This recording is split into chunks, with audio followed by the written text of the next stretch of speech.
Hi, good afternoon and welcome. My name is Andre Marcoux. I am the director of the European Roundtable on Climate Change and Sustainable Transition, and this is our webinar on the use of revenue from CBAM.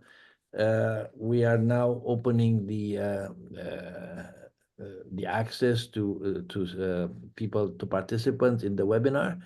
And it is 1 minute before. We'll wait 2-3 minutes after the start of the call, and then we will start our program. So if I can, I'll give people an opportunity to sign in. I think it is 59, so we already have a few participants. We'll wait for a little bit more, and I think there is a couple of speakers that are still about to join us. So let's wait for that.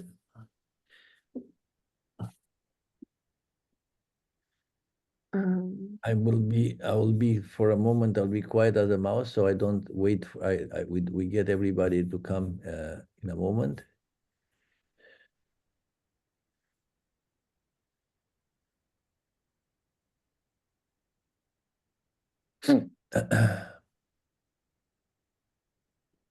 So we're waiting now. I'm missing. So our program or our agenda for the day is going to run with the presentation, the typical presentation that Michael Melling, Aaron Cosby, Sarah Svensson, and myself will make of our initial presentation on the paper that we have produced. And there will be also an initial panel intervention, the reaction from the panel, and we try to get the combination of speakers, diversity, as they say, of speakers from inside and outside the EU and from different sectors of the economy. So Rodrigo Lima from Agrocoine from Brazil, a partner of ours in another project that we do on climate and trade. Bahar Guklu, who is with the Ministry of Trade, is the Director General for International Agreements in EU Affairs in Turkey. Clara Brandi, many of you know her from IDOS. And last but not least, Mike Loning from the Ministry of Ecological Transition in France. And then we will open for discussion with their participants. This is one of the issues that still is being to some degree debated. As many of you will know, the legislation, hi Bahar, welcome. Hi. As many of you will know, the legislation has entered into force, is now in the testing phase, in the preliminary phase. And in 2026, we will actually start talking about real money, even though maybe not significant, but nevertheless money on the table. The question will continue to be how does the legislation, which is the CBAM directive, is going to be implemented, and there are many implementing and delegated acts. There's a whole slew of them, a whole list of implemented delegated acts that need to come into force, and some of them will have a significant impact of the final shape of CBAM and its effectiveness in impact on industry inside and outside the EU. If nothing else, at the end of this year, you know very well that there is a CBAM mandated review as part of the functioning of the ETS report. That is the first salvo. We look forward and hope that the Commission will produce a very comprehensive and detailed report to understand. But then there's a whole bunch of other reviews that are coming up in 2025, 27, 28, a lot of reviews coming up that will give us the opportunity to make sure that this is an instrument fit for purpose. I think Aaron is here as well with us. And what I'll do is I'll wait for a few more minutes. It's 15:03. So Sarah, I think that we should, Aaron, are you, we cannot see you. I'm not sure whether your camera is not working or it is you're not in a place where you put a camera on. No, it's just that I can't seem to make my camera work. Well, that's what happens if you buy a new computer. So let's then, I think that it's 15:04 and we have a relatively busy agenda. It's an interesting topic, and we'll explain to you why we think it's an important topic. So, Sarah, if you want to share the screen so we can start our presentation, so we'll start with a short presentation between myself, Sarah, Michael, and Aaron. So, the use of CBAM revenues. June 26, 2024. This is the topic of the day. As you will know, this is the fifth year of our CBAM program. ERCST has started just about the same time when the idea was launched about a CBAM, and we have accompanied the discussion over the number of years. This is the fifth year of our program. The team that you know is Michael and Aaron, Sarah and myself.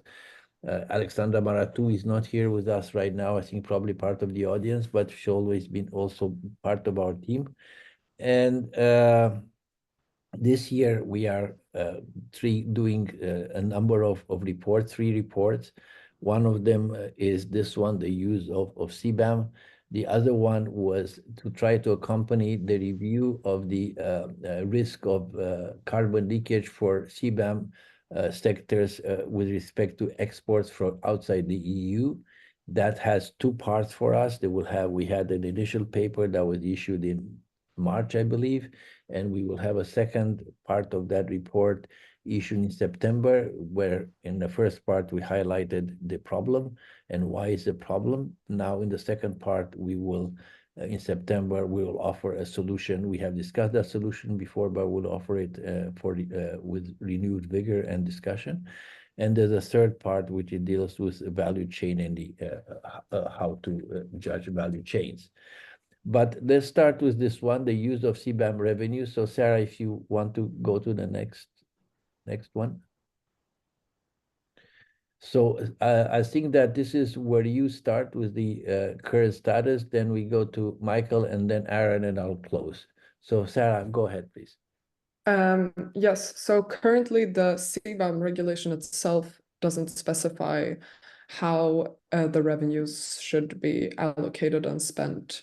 But the Commission is in a process and have put forward a proposal under the new own resources legislation that proposes or suggests that the CBAM revenues will go 25% to the member states and that the rest will go to the Commission's own resources, which are to repay the funds for the Next Generation EU package. And this is currently in a trialogue negotiations, so nothing completely set in stone yet. If we look at when we started looking at this issue, we put forward an analytical framework looking at what should determine what the revenues will be used for. So I will briefly present these different aspects that we have looked at, and then Michael will discuss more whether they support recycling the revenues or not. And they're both the CBAM objectives themselves, but also other international and EU commitments that are relevant for looking at this issue. So first of all, if it supports delivering the CBAM objectives, which are both the official objectives of the CBAM, addressing the risk of carbon leakage and thereby supporting the goals of the Paris Agreement. But there have also been several more unofficial or objectives that have been discussed. Competitiveness concerns, allowing the EU to increase its ambition, and eliminating free allocation. Second, if it aligns with the principle of common but differentiated responsibilities and respective capabilities, CBDR, which, well, some stakeholders have argued that the CBAM imposed by the EU is against the CBDR principle and the decentralized spirit of the Paris Agreement. and that it forces countries to either adopt a similar approach to the EU, the same carbon price, or that you otherwise will be faced with a charge at the border. I also looked at international climate finance, if it contributes to the current climate finance commitments under the Paris Agreement, as well as the new collective quantified goal on climate finance. If it fits into the legal feasibility under the WTO, but also under the international climate regime, so the Paris Agreement and the UNFCCC. And here, especially at the WTO Article 20, where we have to show that the CBAM is an environmental measure and not a protectionist one, and response measures under the Paris Agreement, but also Article 3.5 under the UNFCCC, which says that unilateral measures shouldn't discriminate unnecessarily. We have also looked at the principle of mirroring the EU ETS. Some of the money from the revenues from the EU ETS go back to certain installations through the Innovation Fund and the Modernization Fund, financing climate action or decarbonization in certain installations that are also covered by the ETS. The political acceptability of the CBAM in the EU and abroad. So looking from a political perspective, if it's more popular domestically or more popular internationally, different aspects can be looked at there. But also the order of magnitude and permanence of the available funds. So there are a lot of different estimates of how big the revenues will be during certain periods, and if they will increase first and then decrease later, and it all depends on a number of different factors. So asking if it's a stable and reliable source of funding for something. And there I will leave it to Michael. All right, thank you, Sarah. So Sarah said, sort of to flesh out and collect arguments behind each of these criteria that speak for, and then in the next slide, I'll also talk about arguments that have been voiced that speak against recycling the revenue. And again, to be clear, what do we mean with recycling? That could be, of course, a real earmark of sorts, some formal assignment in the law, but it can also be the political commitment actually implemented that we sort of have in the recitals of the preamble of the regulation, where it states, you know, that the EU will endeavor to, et cetera, in a similar amount to the revenue collected. So regardless of how formal and how legally binding the commitment is, will it be recycled? Will it be targeted for certain things, or will it go into the general budget? For recycling, for targeting, we conducted a literature review, and there's been some writing, some literature over the last 15 years, actually really going back more than a decade, looking at this issue, and of course, even more recently, discussion of what the revenue should be used for, can be used for, and why. And in support of recycling, well, one thing, of course, is that if one uses revenue to invest in industrial decarbonization, whether that be in the European Union with European producers, say producers affected by the EU ETS in these sectors, or whether it be abroad to help industries that produce goods that are covered by CBAM in developing countries and other trading partners of the EU to accelerate their industrial decarbonization. This, of course, will then reduce the asymmetry between domestic European and foreign producers in terms of emissions intensity, and thus also contribute to reducing the leakage risk that is the primary objective of the CBAM in the first place. And as a secondary objective, Article 1, Paragraph 1 of the CBAM regulation also mentions, contributing to the Paris Agreement, thereby reducing global emissions and contributing to the Paris Agreement. So it also would help with that. So it's very much, it would be aligned very much with the sort of objectives of the Paris Agreement and of the CBAM regulation. And interestingly, although there hasn't been much modeling lately, and the impact assessment of the European Commission doesn't look at the options with regard to the revenue in great detail, about a decade or so ago, there was a study that tried to quantify, if we had carbon tariffs, with, of course, different assumptions of design and revenue volumes, etc., that nonetheless concluded that one could potentially reduce non-Annex 1 emissions, so in the developing world, by up to 15%, which wouldn't be at all trivial. But of course, again, depending on a different set of assumptions and factoring in that more countries would have border carbon adjustments.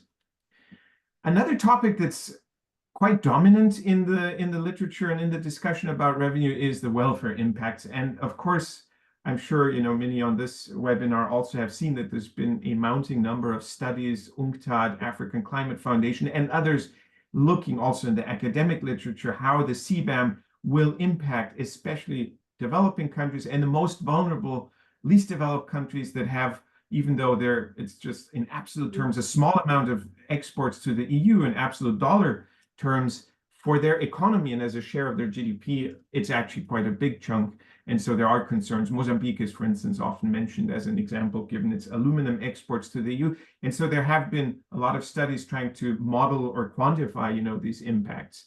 Some of these studies have questionable assumptions, but many of them nonetheless raise questions and give sort of reason for concern, and have certainly also captured policymaker and stakeholder discussions. So there is concern about this. And of course, the revenue, and many proposals have suggested that, could be used to send it back to developing countries most affected, for instance, to mitigate some of these welfare impacts. Fewer studies, but there are some, have also suggested, well, there will be distributional impacts within the EU, especially as the cost incidence goes through the value chain or goes through sort of ends up downstream with consumers. So least or low income households, etc., may actually have some impacts that could also be addressed. So it's not only for recycling abroad, but it's certainly something that could also be considered within the EU.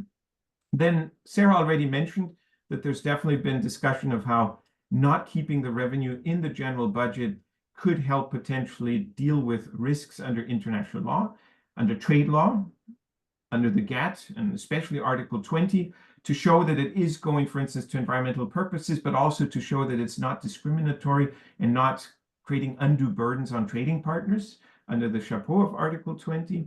And again, also under the Paris Agreement and the UN climate regime more generally, principles like CBDR-RC and the nationally determined architecture of the Paris Agreement, one could sort of argue or justify recycling revenue. So to give them more ways to sort of address the challenges in a domestically appropriate way that matches national circumstances.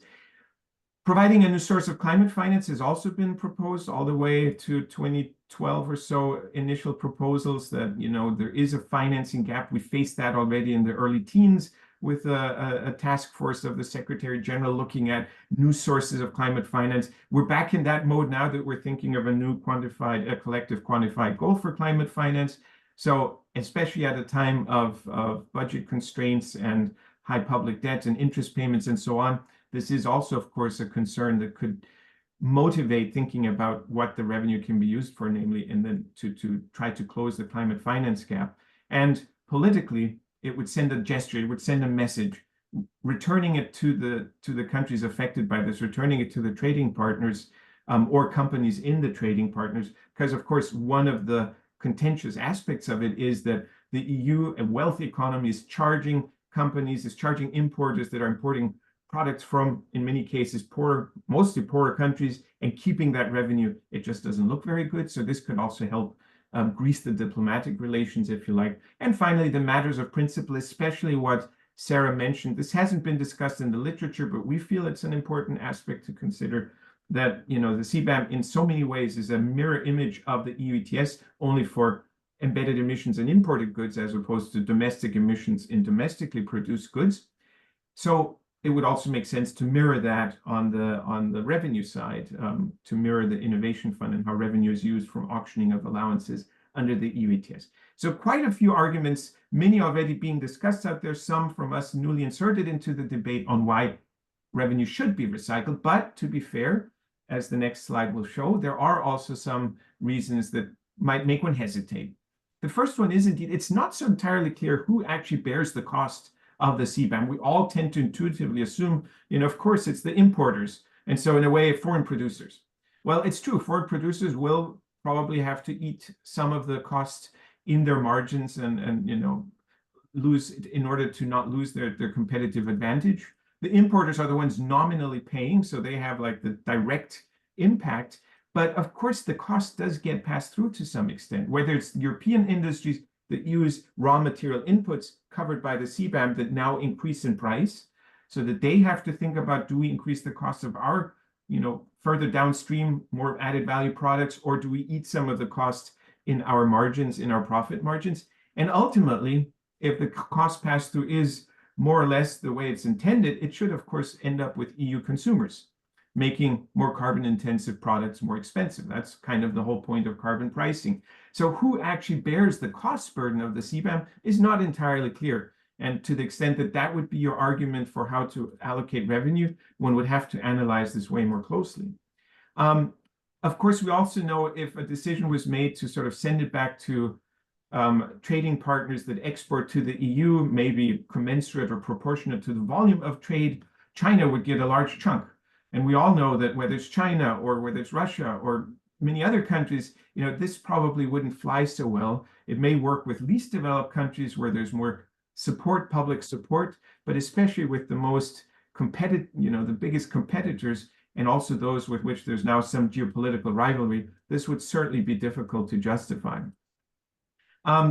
Questions or ideas, suggestions of using it towards climate finance to close the climate finance gap certainly have also raised concerns that, well, this would then, is it additional or does it just substitute other sources of climate finance? Is it more or less rich countries taking money from poor countries and then saying, hey, this is our climate finance, we're fulfilling our obligations? Of course, that's just sort of exaggerated, but in a way, there is some concern of that. How does one separate these streams? How does one make sure that it's credible that this is not substituting for other sources of climate finance from public budgets is definitely something that would have to be carefully addressed to avoid sensitivities. And some would also argue we do have existing structures for technical assistance, capacity building, and overseas development assistance. Let's not muddy up and create yet another structure, another layer on top.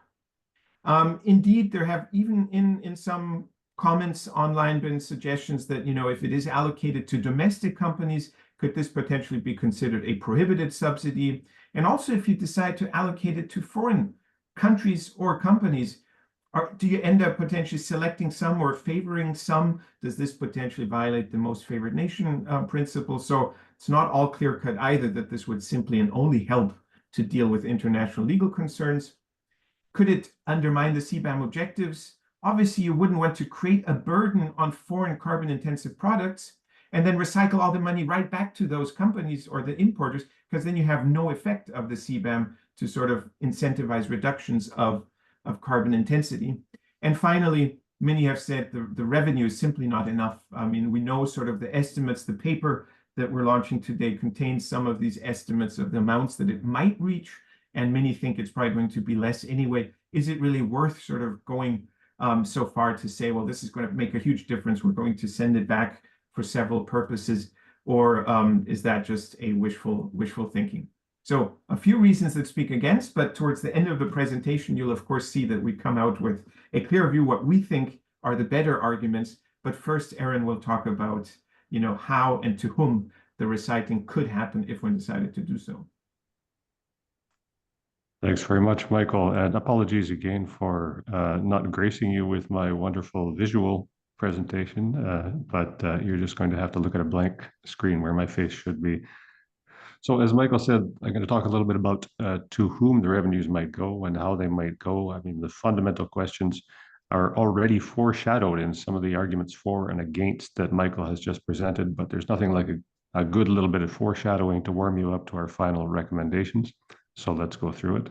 The first set of questions relates to whom. So if the money is going to be earmarked in some fashion, to whom should it go? If let's first talk about if the funds are retained within the EU. So many have suggested that they might be not earmarked, directed as per the current policy direction back into general revenue, where they could reduce the member states' contributions to the EU and potentially be used in the service of fiscal reform that would, reduce distortionary taxes on labor, for example. Others, of course, have advocated that the funds should be directed to the firms within the EU that are being burdened with the cost of removing free allocation to help them in the process of decarbonization. And this would have, of course, the advantage of serving the CBAM's primary objective, preventing leakage. Of course, if the funds were refunded to foreign competitors, it would have that same effect. Either of these options, so sending the money back into general revenue for fiscal purposes and other public policy purposes, or sending it to EU firms, has some of the disadvantages that Michael has recounted already, but it also bears the stigma of being a solution that would face intense foreign opposition. So, and probably more so if the firms involved in the EU were given the money. This would be something, if we're worried about diplomatic and political reactions, this would probably be a concern. The alternative, of course, is to earmark the CBAM revenues to be distributed outside the EU. And then, the question is, to whom would that go? Now, practically all of the proposals for sending that money back outside the EU just assume that it will go to governments. But there's a fundamental question, to governments or to firms, right? If the alternative is to send that money to some sort of government, to governments, it would have to involve contributing to some sort of multilateral fund, probably an existing one, or they could be directed to be affected to.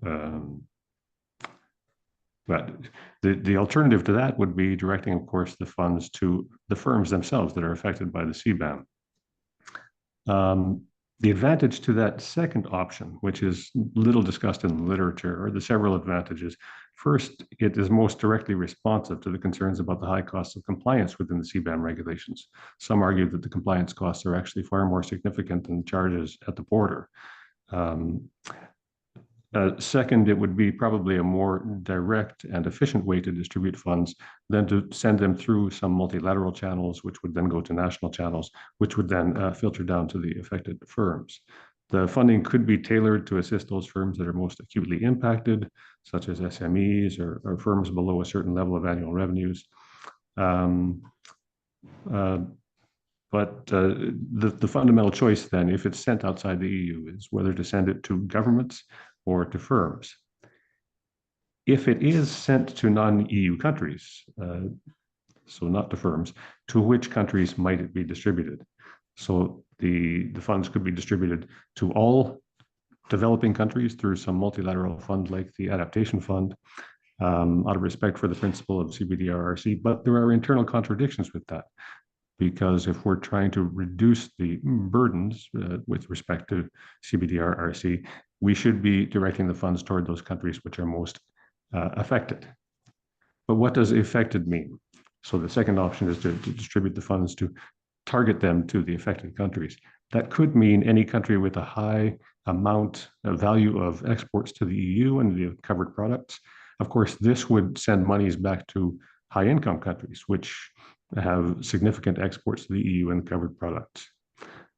It could also mean, a more refined definition of affected would be those that have not only a high percent or a high value of goods going to the EU, but that those goods constitute a significant percentage of the GDP of the countries involved or of the exports of the countries involved. This is, for example, the kind of exposure that is measured by the World Bank CBAM Vulnerability Index. So that's a second possibility.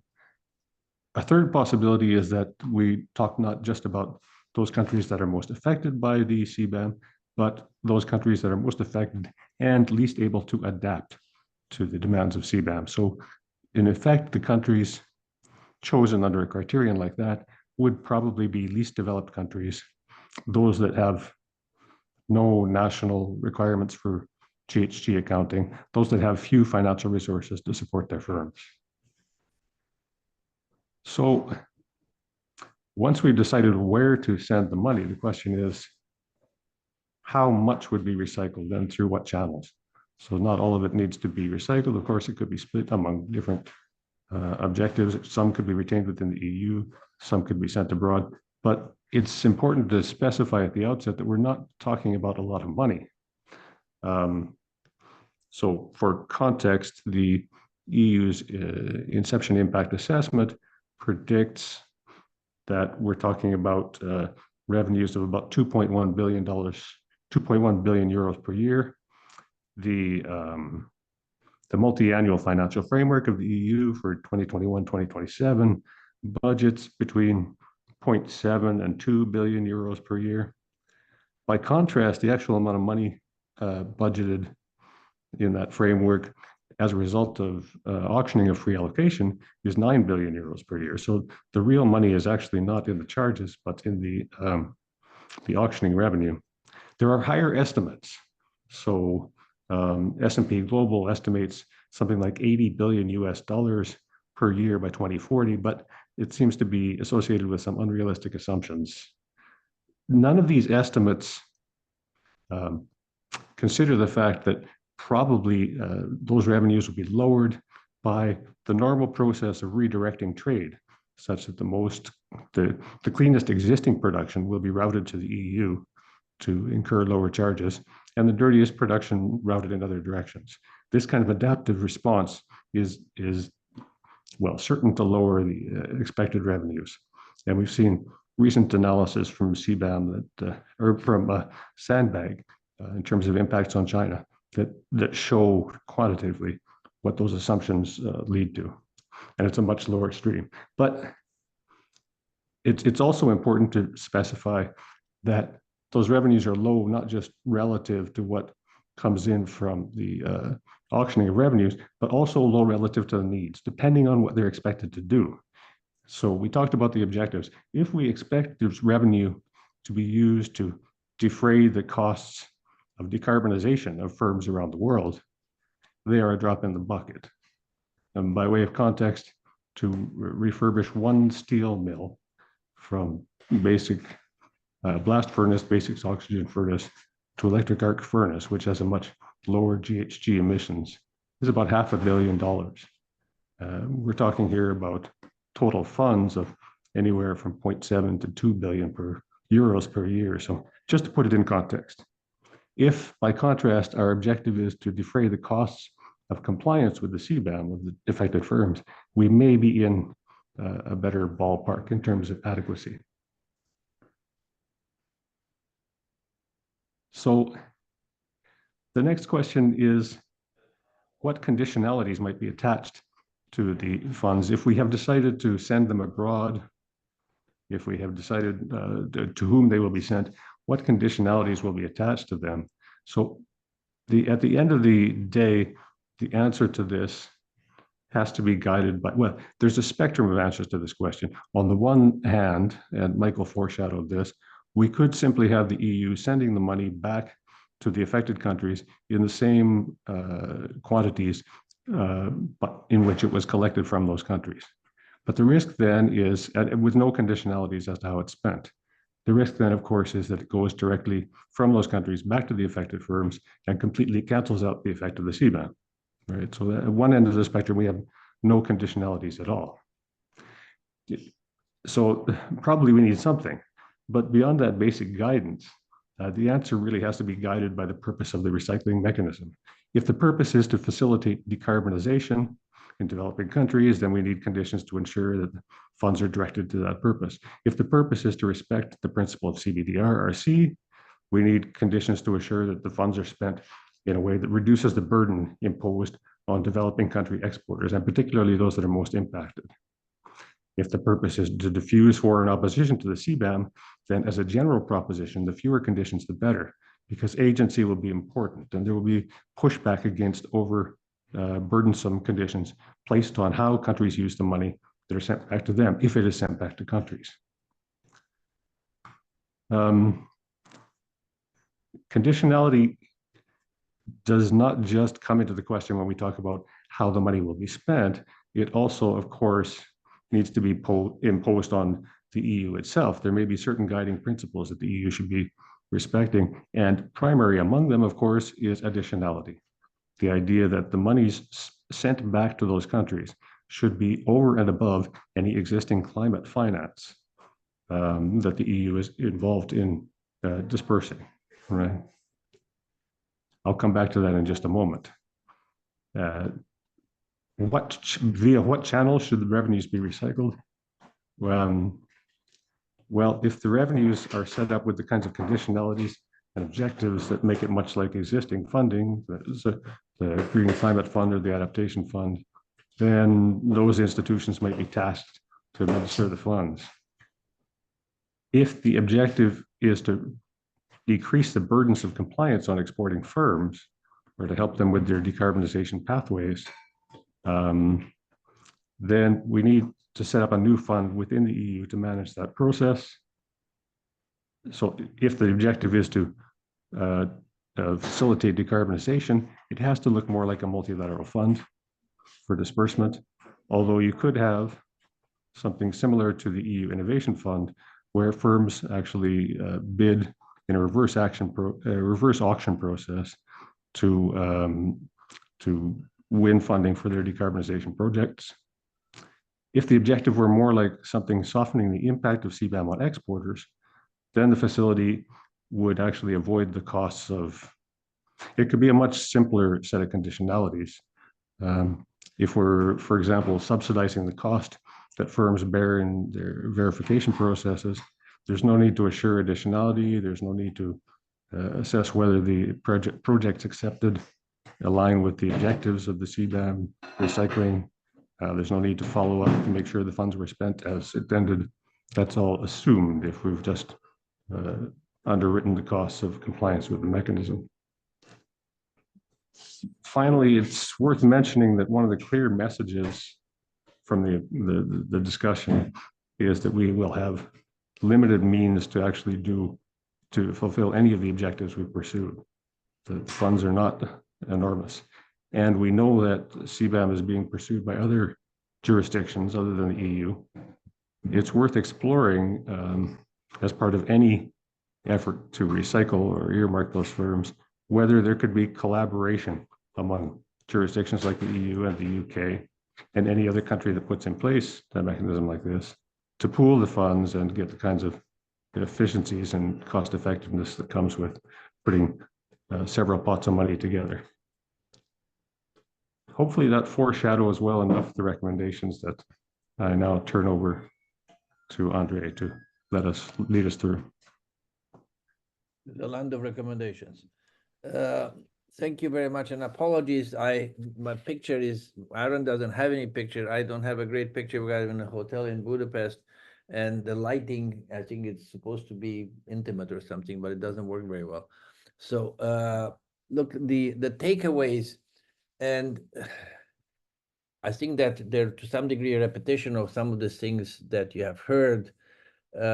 What we need to say is, as a matter of principle, to have a similar treatment to what the EU is doing. I think a significant amount of the CBAM should be used toward decarbonization of exports in countries that are most impacted by the CBAM and are less capable of adapting to those impacts. So as a matter of principle, the sense we have is that we need to make sure that some of this money filters back and recycled to those that are impacted in the export business. Now, this may sound also like a bleeding heart. It is a bleeding heart to some degree, but it is in the sense of doing the right thing.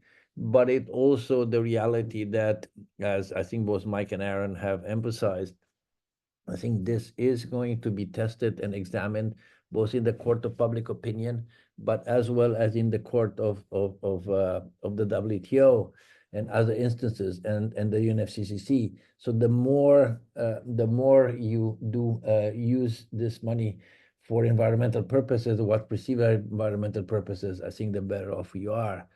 The funding should be insured for the administrative cost of member states. I think that Sarah has mentioned 25% is meant to stay with the member states because they will be carrying a burden, and that burden is negligible. I think that we're finding out that those that do the verification, etc., and those that at the border are going to have to deal with it, it is not necessarily trivial, and some of them are maybe scratching their heads already.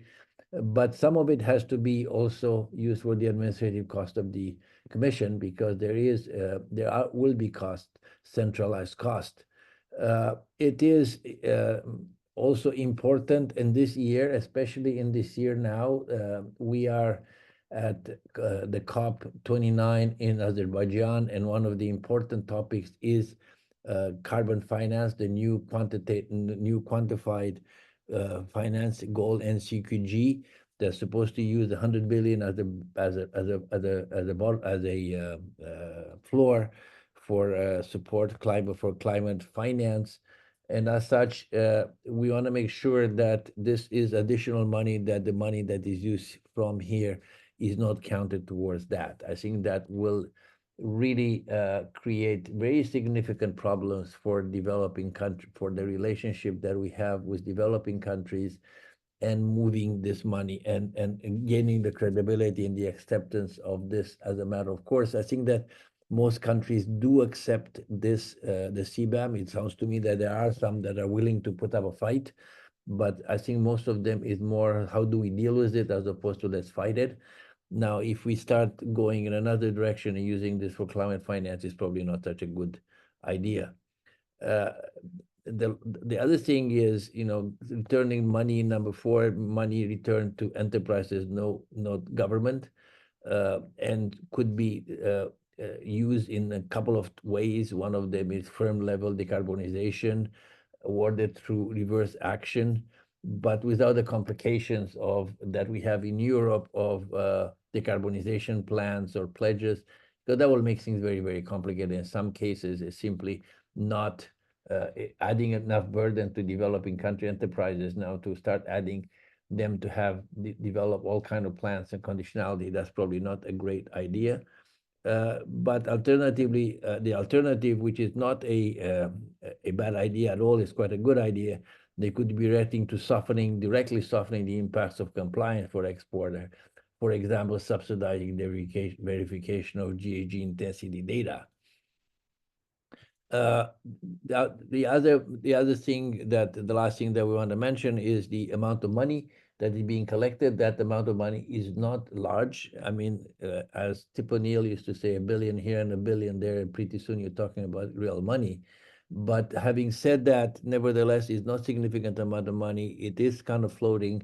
It's going to go up, it's going to go down. I think that is not a money that is going to create an enormous amount of difference. So maybe the way to do this maybe is to pool this with other money and use a reverse auction kind of situation approach to do for exporting enterprises to meet certain criteria in their countries.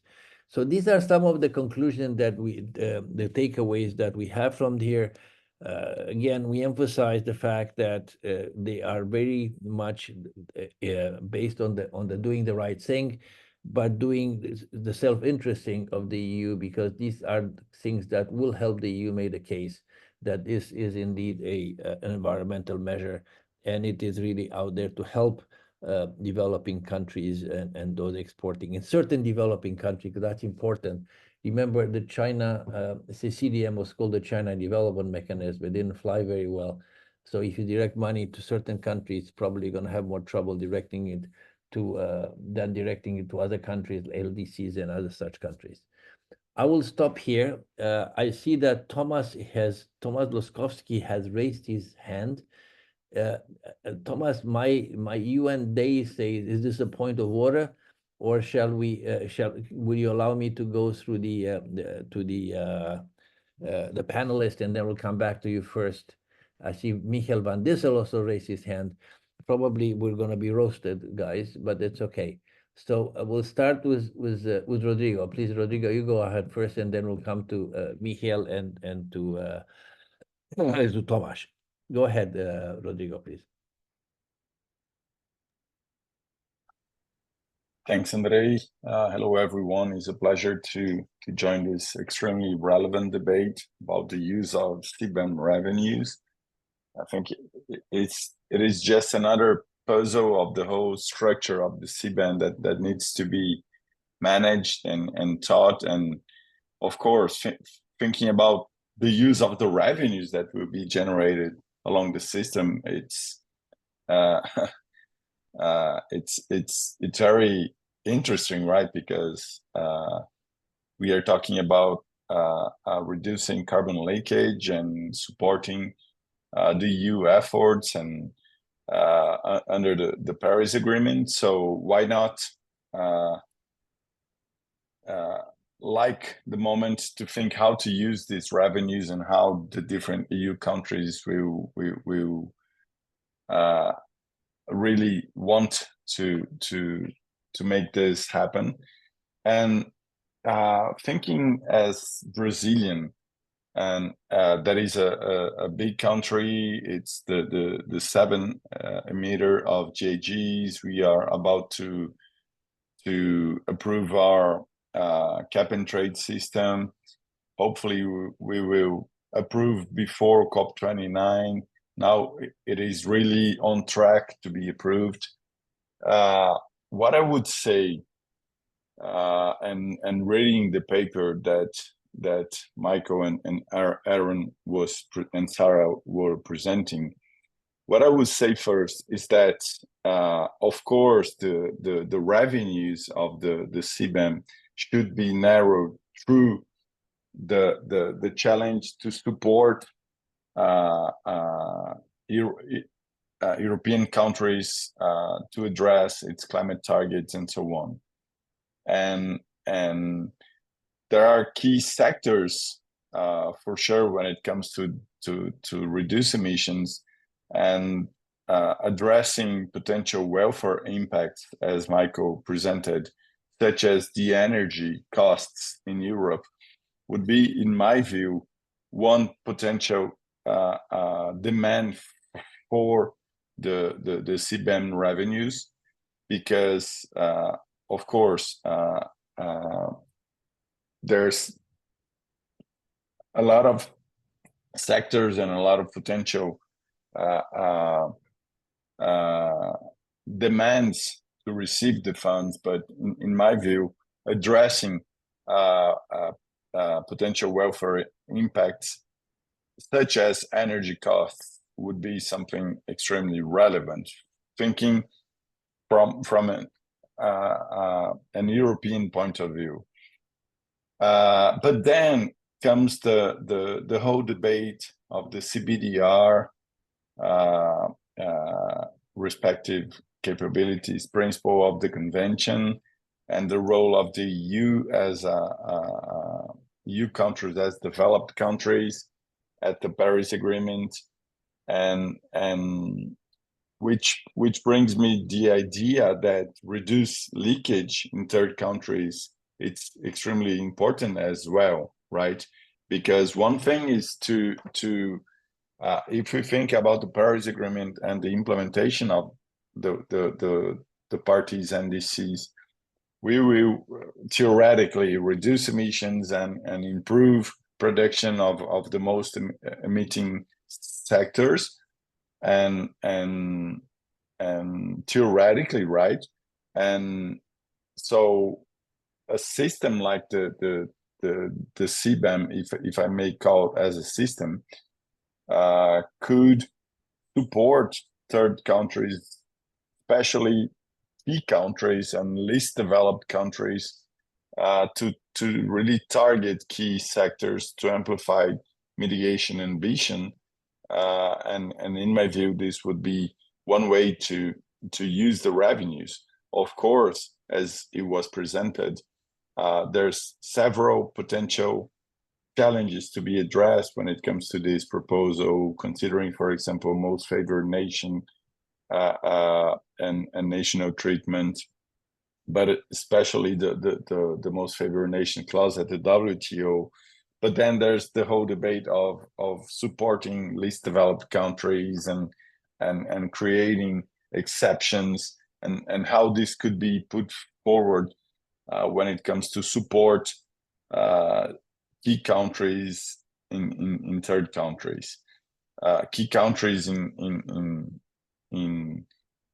key sectors that are more hard to abate, hard to reduce emissions. This, in my view, would be an important road to be addressed. The debates about the CBAM revenues and WTO legality, and it's also something extremely important. And in light with this, the least developed countries and key developing countries targeting key sectors would be a potential way forward.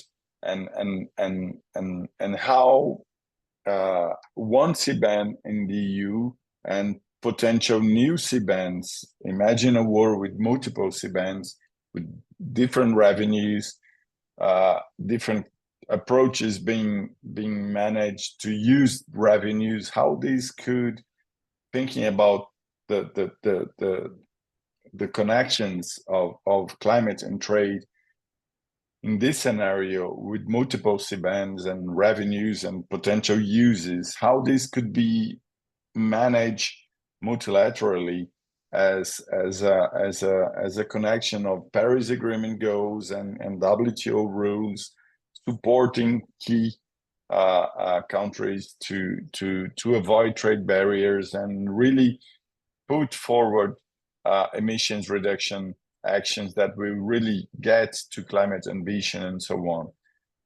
In my view, ultimately, the CBAM as a carbon measure refers and aims to avoid leakage. But again, leakage is something that will be arise from imports to the EU. But if some sectors and countries are not supported in terms of really adopting climate measures and really doing energy transition, for example, they will continue business as usual or less with less ambition that they could, and ultimately the whole agenda of climate ambition, the whole agenda of getting to the 1.5 targets could be damaged. So I think it's interesting to think the CBAM and other CBAMs and revenues and how this the Carbon Club's proposal, I think Michael presented, could really be put the world in a new phase of supporting climate ambition. And this might not be considered climate finance. And I understand the critics of not using CBAM as climate finance, considering the concept of climate finance and the whole agenda under the UNFCCC. But I think it's very important to look to the negotiations of the new collective and quantified goal that it's about is supposed to be approved, expected to be approved in Baku in COP29. And one of the hot topics of this negotiation, in my view, is that we need to diversify sources of finance, no matter where it comes from. In Bonn, there was one proposal on the text to tax defense budgets from key countries. It would be amazing, but can we? It is reasonable, comfortable to agree that key countries will, key developed countries will accept to get 5% of their defense budgets to climate finance? I don't think we will see this happen, but this is a personal view. So I'm bringing this because no matter what will mean climate finance after we get to the new collective quantified goal, we will need to diversify sources, and maybe a group of CBAMs, if we are able multilaterally to design and to work and to propose how to get, I will finish, Andre, sorry. I'm thinking theoretically here, right? Because I think ultimately we need to be able to support different countries and to bring ambition to the table, because otherwise we don't have the trillions we are talking. 5 trillion, 10 trillion, it was billions, but now trillions. Come on, let's speak very, very, very frankly. So how a mechanism such as the CBAM and potential different CBAMs could support really decarbonization in different countries and the imports of products with less carbon intensity. So I have more things to say, but I'll stop here and hope to contribute more. Thank you. Thanks a lot, Rodrigo. I'm just conscious of the time, but we'll come back. Now, Bahar, it's good to see you. Thank you very much for taking the time to join us. There's lots of things happening in Turkey. We have noted the commitment of Rodrigo of taxing the arms industry as well as the Brazil contribution to the NCQG. And I'll pass it on to Bahar now. Okay, thank you very much, Andre. I would like to thank you also for the invitation. I will provide, in fact, my views as regards the recycling of the CBAM revenues for climate purposes, but also to exporting countries. It may not come to your surprise, I guess, but here I would like to address especially why CBAM revenues should be recycled to climate purposes, to whom, to what, and also how. Here, before going through my arguments, I would like also to provide a very brief overview of Turkey's position on CBAM.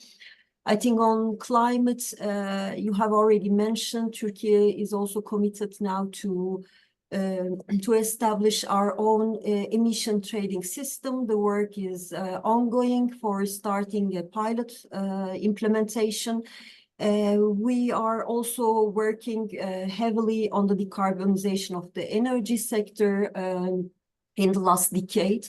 And we have efforts in several areas, which I think we cannot mention under the time limit of this event. But in general, as regards Turkey's position on CBAM, from the very beginning, we have been actively and constructively engaged in the consultation processes on the design of CBAM. Why? Actually, our main purpose has been to ensure that CBAM is a purely climate tool to maintain the level playing field, not only for EU operators, but also for EU partner countries, and also to maintain the proper and fair functioning of our existing bilateral and multilateral agreements. Now, in this context, when it comes to EU revenues or CBAM revenues, we are of the opinion that for CBAM to be a climate tool, actually CBAM revenues have to be used for climate purposes and should be recycled to exporting countries. And I will substantiate my arguments actually under 3 pillars, which have also been very well documented in your report. Now, the first one is, I think, it already speaks for itself. It's climate. It's climate change. The second one is trade. And the third one is the intersection of both. Now, if I come to my first point, I think CBAM has been defined by the Commission as a climate tool. And here I would like to quote actually from the Commission's website on CBAM and also from the CBAM regulation itself. Now you can see references that climate change is a global problem that needs global solutions. There is also a reference to the CBAM, which is defined as a EU tool to put a fair price on the carbon emitted during the production of carbon-intensive goods. that are entering the EU. And it's important to encourage cleaner industrial production in non-EU countries. Now, looking to the CBAM regulation, you can see also reference that CBAM is a climate measure which should support the reduction of global greenhouse gas emissions, and not only in the EU or regionally, but globally.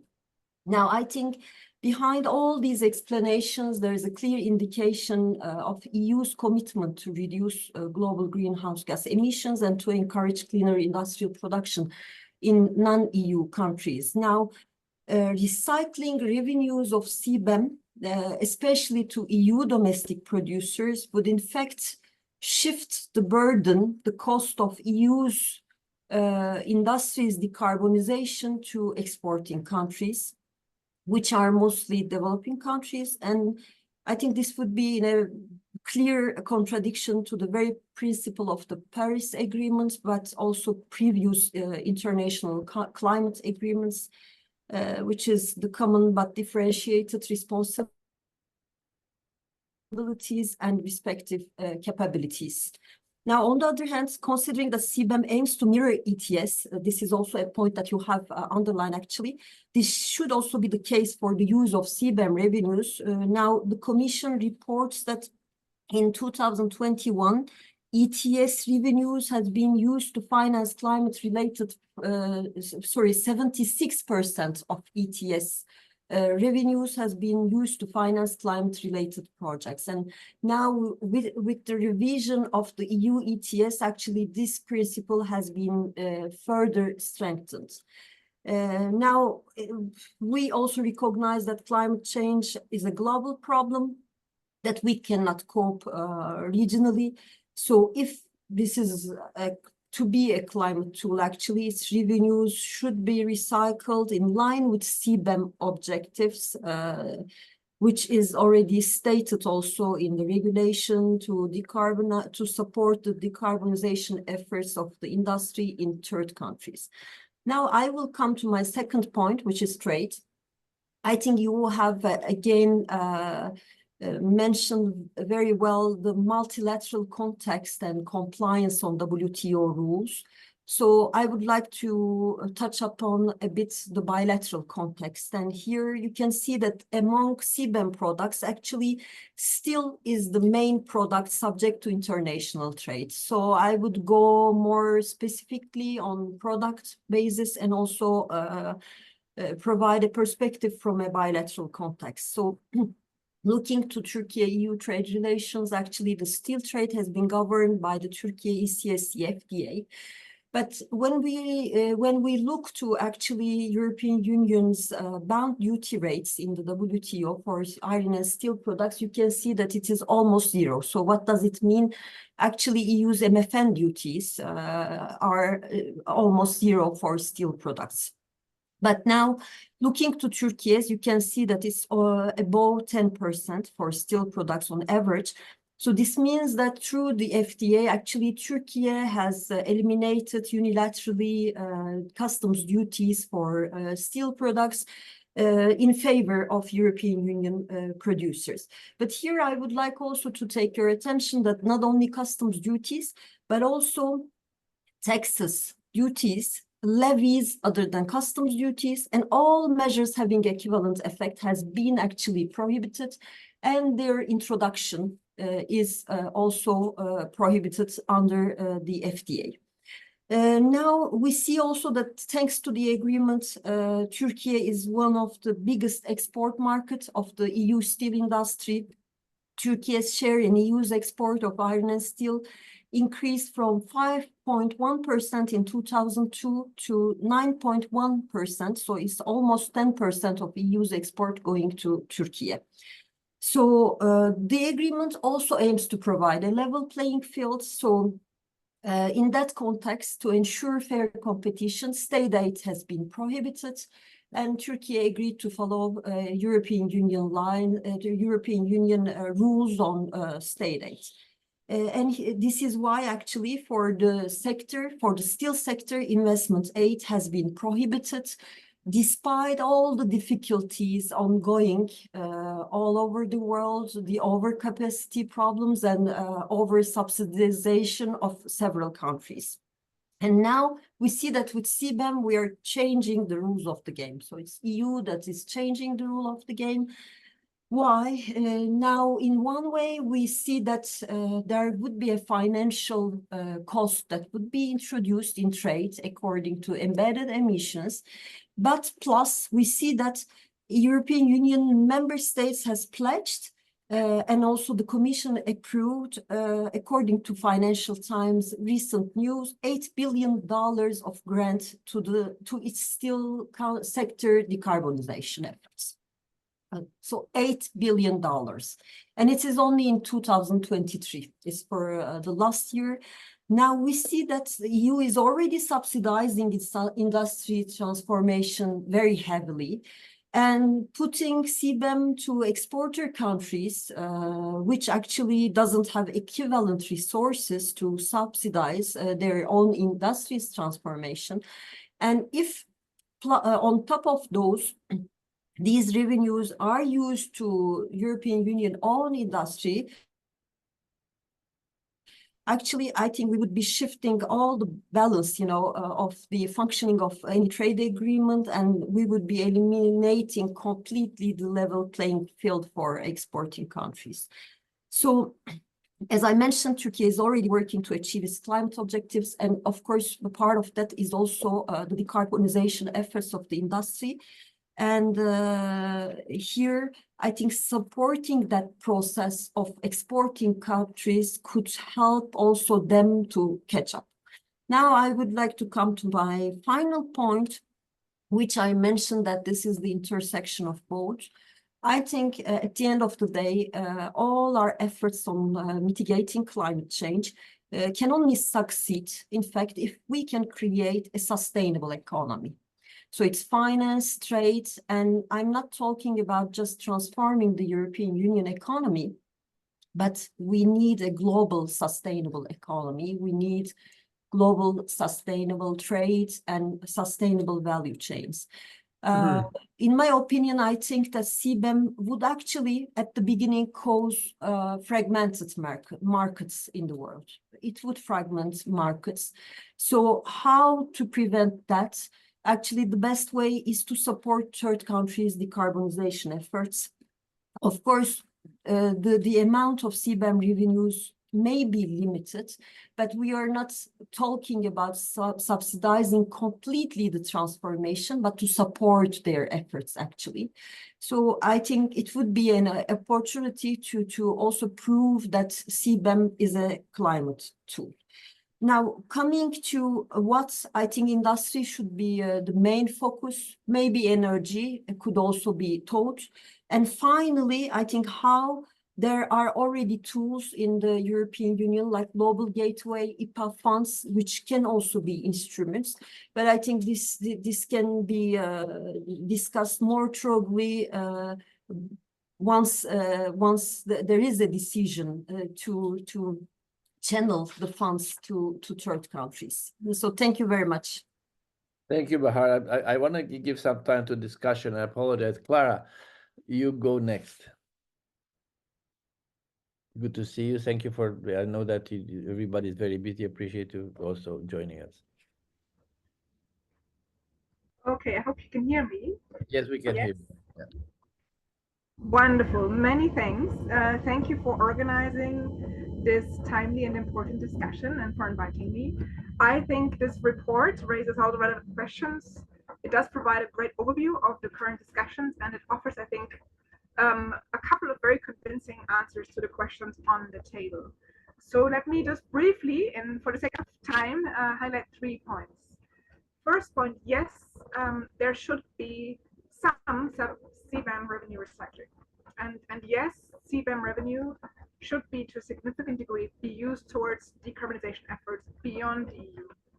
And more specifically, they should be used towards decarbonization of exporters in specific countries, and in particular in those countries that are most affected by the CBAM and at the same time also least capable of adapting to those impacts. Why?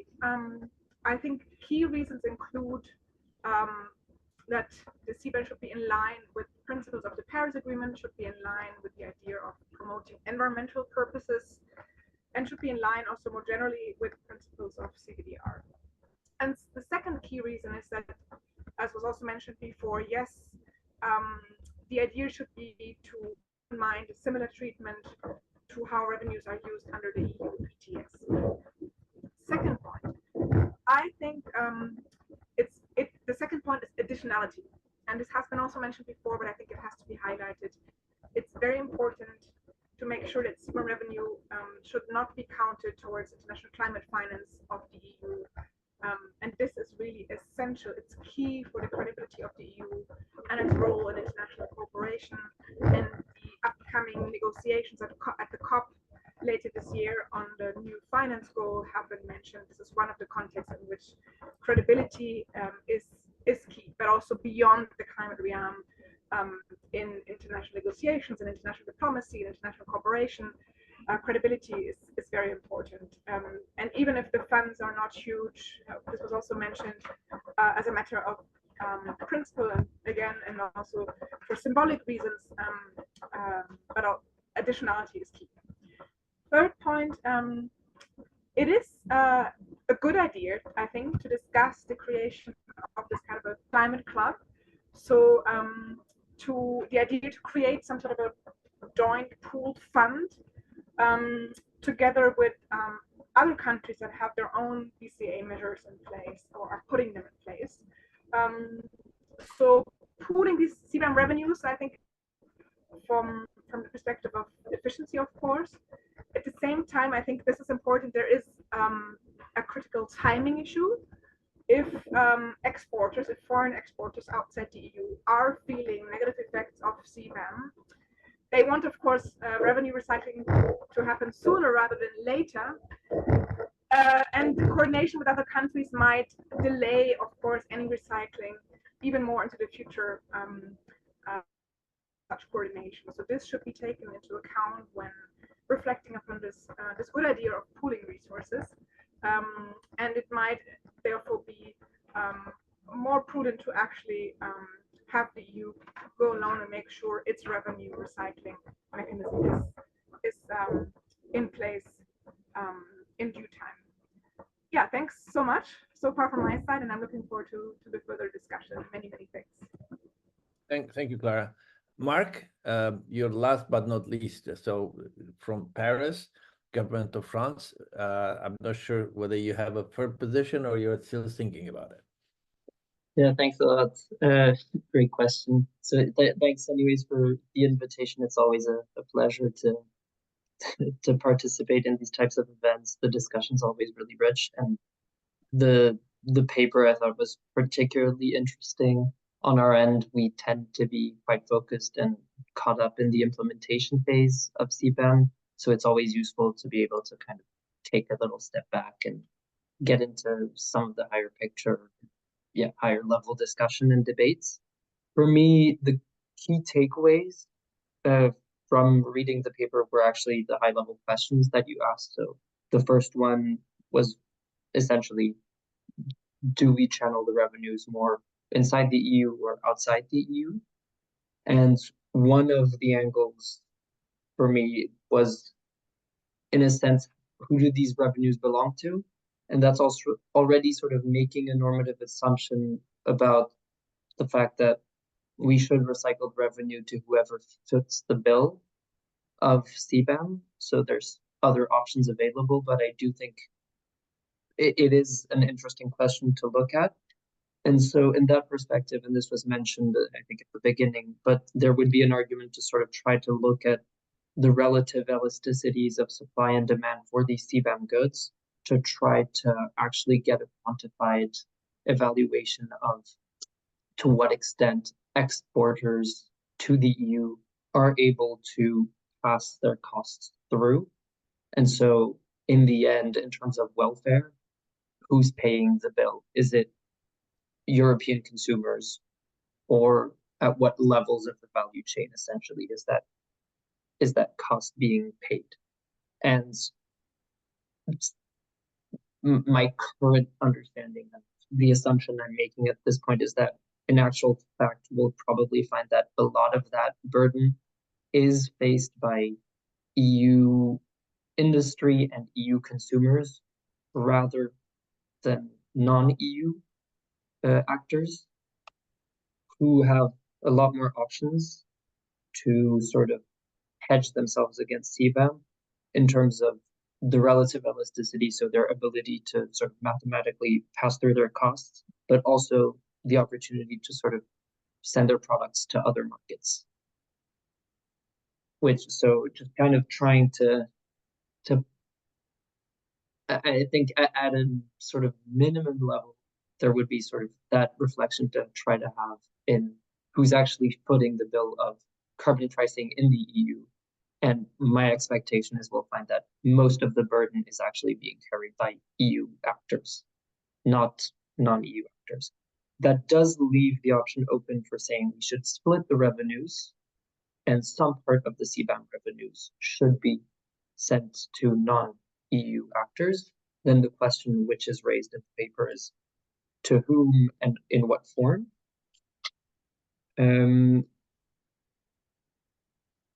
Yeah, and that I think is a difficult question. One of the ideas I found quite interesting, or maybe trying to take the argument on one of the points that was made on we should try to use that revenue to do some capacity building, for example, on MRV in third countries. I think there's a pragmatic argument to say that this would be very helpful for development of CBAM and for further development of CBAM, because we'll create capacity for MRV that can be used then to implement other carbon pricing schemes or to simply extend CBAM to other types of goods or these kinds of things. But morally, I feel like the case is a bit weaker because in the EU, we don't help our industry and we don't subsidize MRV. The EU industry pays the full cost for measuring their emissions, and that's part of the ETS cost. And so in that logic, if we want CBAM to be a mirror of the ETS, well, we'd expect these compliance costs to also be carried by producers outside the EU. I understand, and I do think there's some room for heavily impacted LDCs, or essentially producers that lack institutional capability to easily ramp up MRV. But once again, I think one of the reasons why there's been a struggle around this issue is something more about institutional constraints inside the EU, and the fact that we'd be opening sort of Pandora's box on who do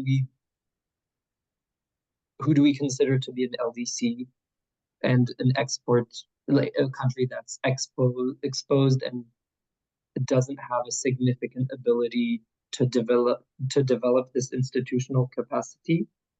So I'm really seeing this sort of institutional risk at the EU level that will sort of get caught up in infinite discussions, and related that will be opening up new legal challenges, because I've found the arguments surrounding WTO compatibility quite weak in that respect, because I see a risk that if we try to use revenues as a counter argument, there's a risk that in a sense we'd be saying, oh, but CBAM as it is discriminatory and we need to recycle the revenues for it not to be.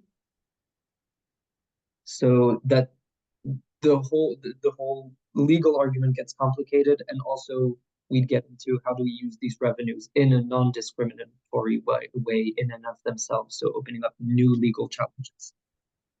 And maybe a last point, which for me was particularly interesting, I think, sort of trying to think about this more in the future, but it's the EU is sort of leading on carbon border adjustments with its CBAM.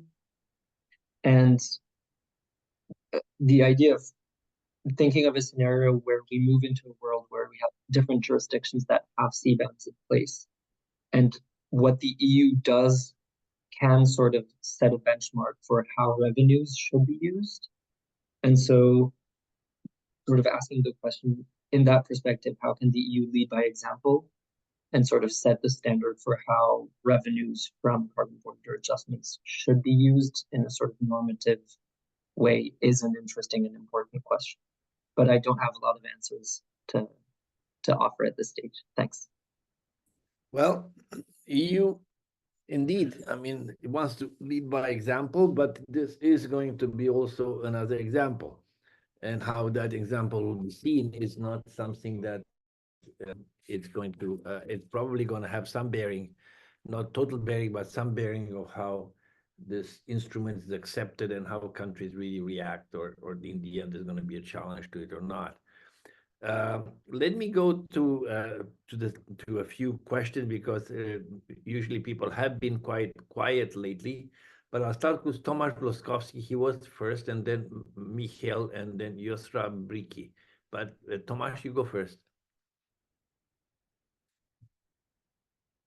Oh, I think he may go first, but I have to, before he go first, I have to promote him as a panelist, which is what I'm supposed to do. That's my job. And I didn't do it. So I think asleep at the helm. Tomasz, you go first.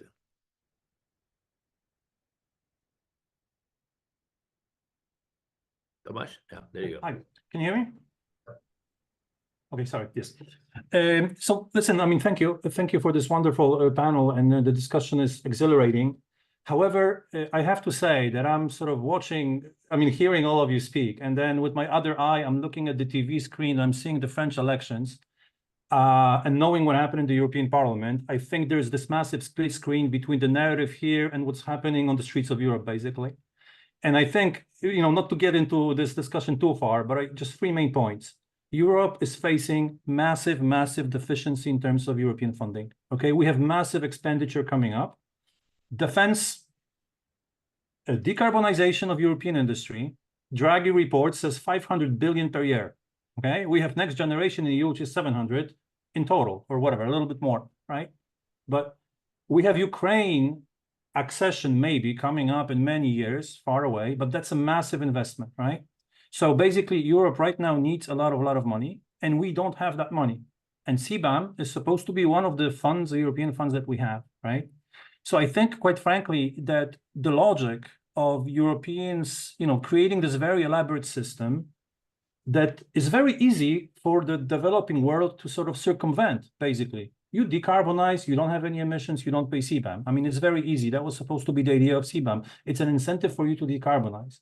So now this idea that you haven't decarbonized, we're going to punish you, and then we're going to get that money and send it back to you, hoping that you're going to decarbonize now. I mean, that's just a little bit, I think, difficult to fathom, for at least for the European industry, which I represent, right?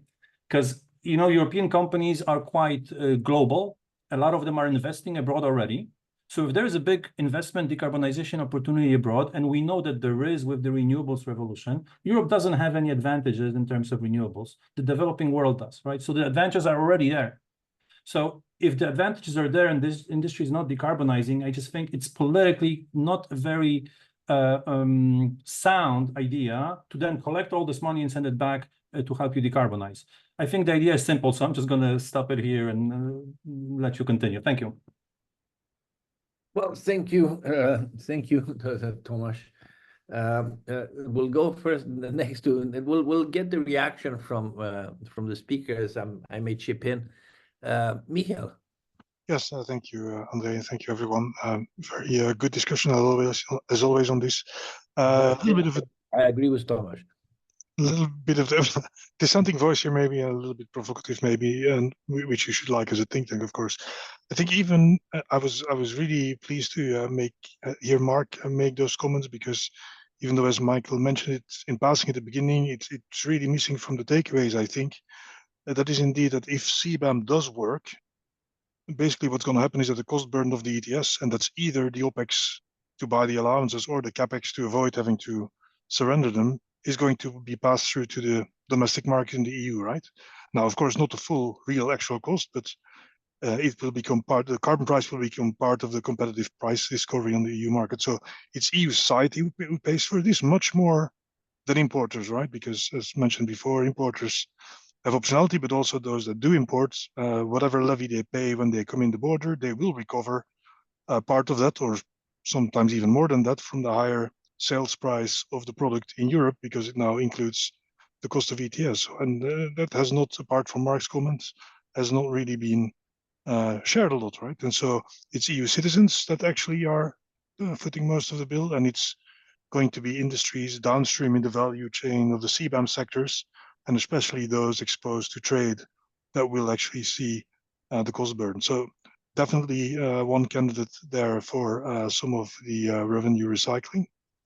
Second, to be honest, I was going to say this because I don't think it's happened already, but the other elephant in the room is there's the absence of the export component in the current CBAM design.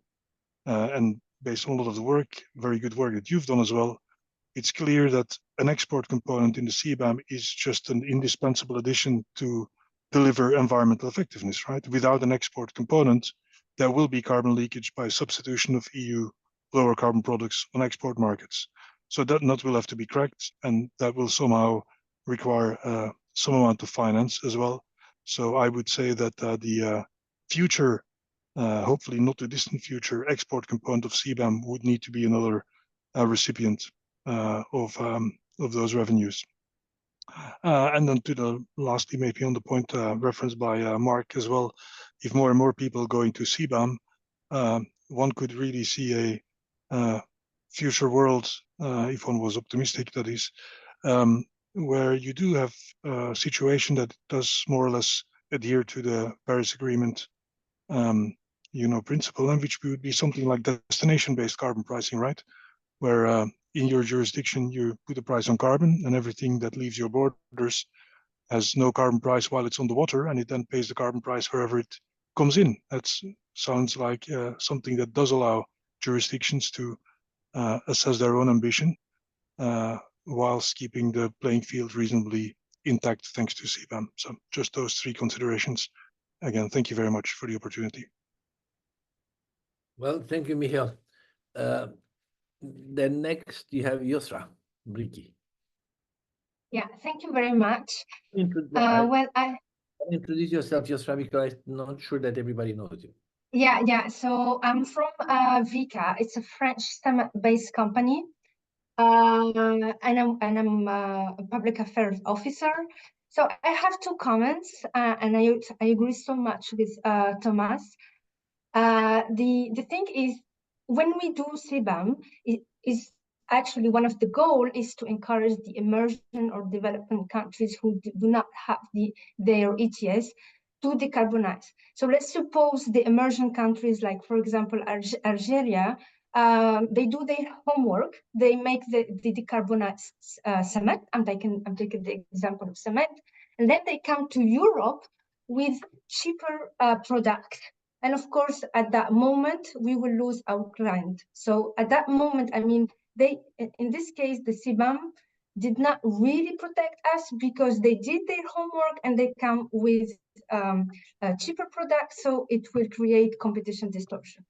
If we go to the other side, countries who do not care at all about CBAM, so they do not do their homework, and like Thomas said, we give them revenues, partial revenues, to do decarbonization projects, and then actually we punish them, but actually in other side we are helping them indirectly. So I think, yeah, there is it's a bit misleading about the role of CBAM, who is supposed to protect the European industries, but in the same time we are creating competition distortion in both cases. Thank you very much.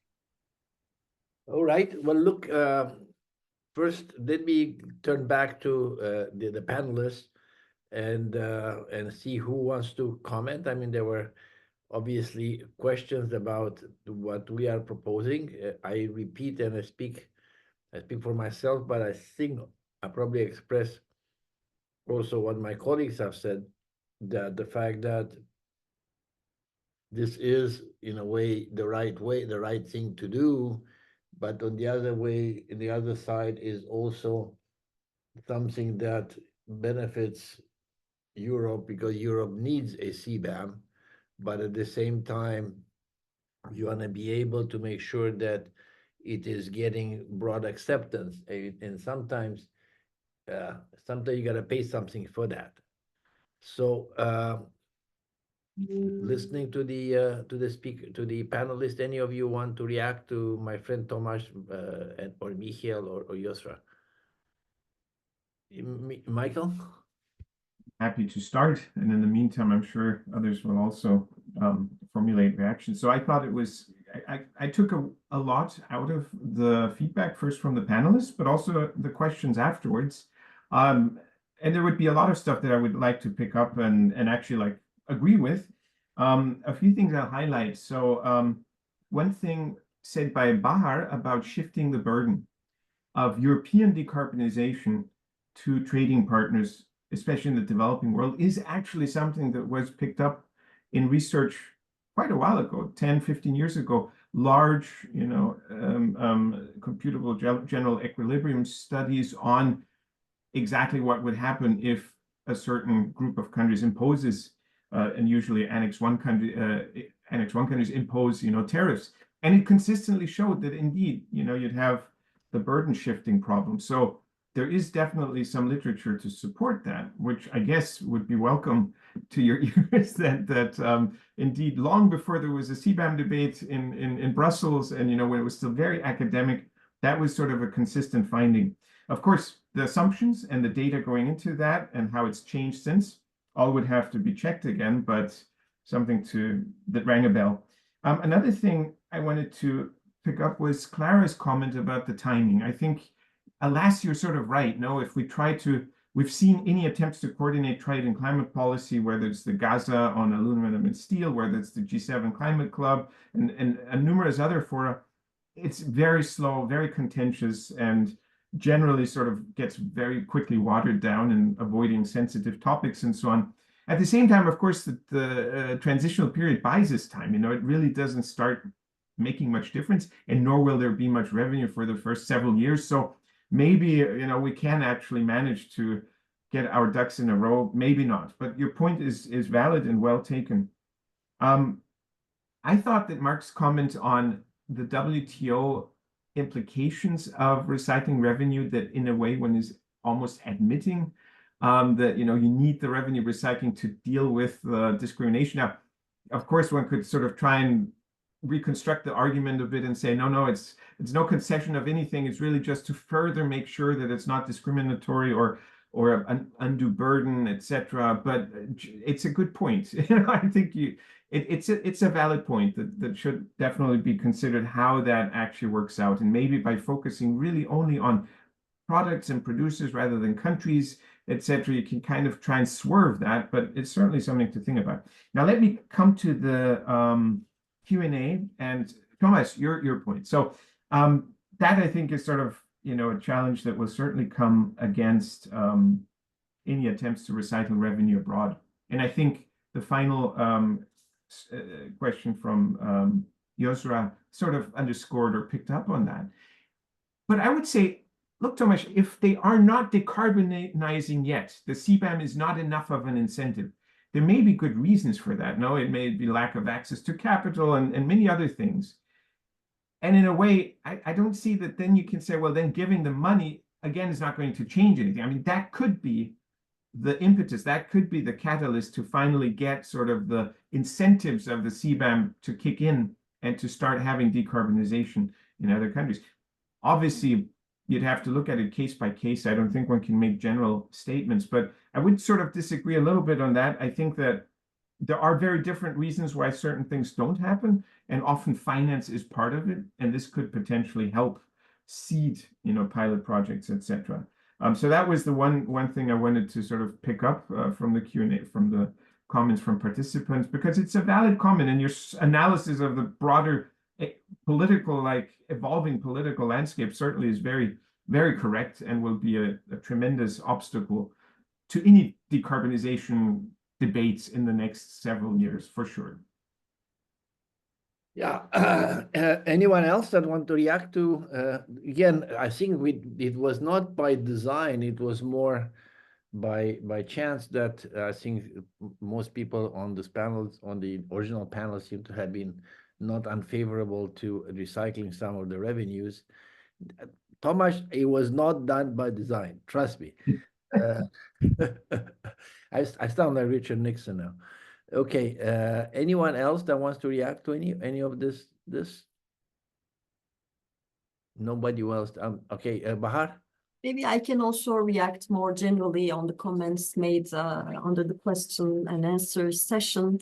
Actually, when I hear these arguments, I feel that we are not talking about a climate tool, but rather about an industrial transformation tool in that case. So I believe there was also reference to countries doing their homeworks, but I think such look is also neglecting completely here the historical responsibilities, the context of international climate negotiations for years, and here the expectation that all countries have the same financial capabilities is not realistic. I think Michael has also mentioned that. I mentioned, for example, that now the European Union is already subsidizing its industry. So looking to only steel, we see that in a year there is pledges of $8 billion for only the transformation of one single industry. Then you can see that there is plenty of grants funds provided to the energy transformation. You can also find that under the ETS state aid guidelines, companies have been already subsidized for their increased electricity bills and consumption in the process of electrification. You can find several more actually funds or mechanism in order to support the decarbonization process. Now, I think the EU stance in the international context as regards subsidies and their effect on actually unfair trade, on distortion of markets is very well known. Now, we have a picture where the European Union is already subsidizing its industries very heavily in one hand and supporting their decarbonization process, but then actually implementing a mechanism which would higher the cost of the third countries or exporting countries according to their embedded emissions. But to be frank, when we look to the steel sector, for example, the average emissions of the Turkish steel sector is lower than the European Union industry, and we are not providing actually any subsidies. So here, maybe we are not also asking always the right questions. And I think if we are going to write these right questions, we should put on our objective, on our focus, mainly climate purposes and not industrial competitiveness issues, which I think at the end, if implemented in this way, is only going to contribute to the general geopolitical fragmentation in the world. And I would like also maybe to finally add about my final point that I made in my speech. I think transforming only the EU economy would not be enough actually for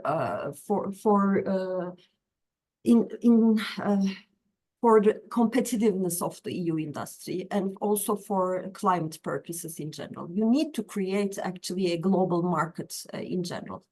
And here, the only way of creating that market is to contribute to other countries' efforts to decarbonize, their efforts to implement their own ETS, and then to help them to catch up actually the level of the climate tools that the European Union is implementing.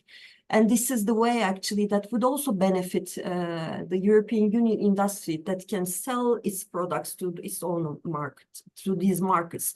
Otherwise, I think there would be, we would be only deepening the already ongoing fragmentation, and this would cost everyone. I think not only the European Union or the third country economies, but at the end of the day, at the long term, the European Union economy. But also, I think the worst one would be the climate objective. While we started from there to implement CBAM, I think at the end we would just see that it would not actually fit the purpose. So thank you, Andre. I would stop there. No, look, I'm relaxed now because now we're having a conversation, but the reality is that this paper, and we regard in other papers, we've always regarded the CBAM as the Swiss Army, in the sense that it's got a lot. I mean, it's useful for many things for many people, and it's quite clear that this discussion of, I mean, I'm not working for European Commission. I can say anything I want. So that the fact of the matter is, yes, it's dealing with the risk of carbon leakage, but the risk of carbon leakage is a result of carbon pricing and impact on competitiveness. So I think we're kind of, I don't know how we say that in Turkish, but I know where I come from is like hiding behind a finger.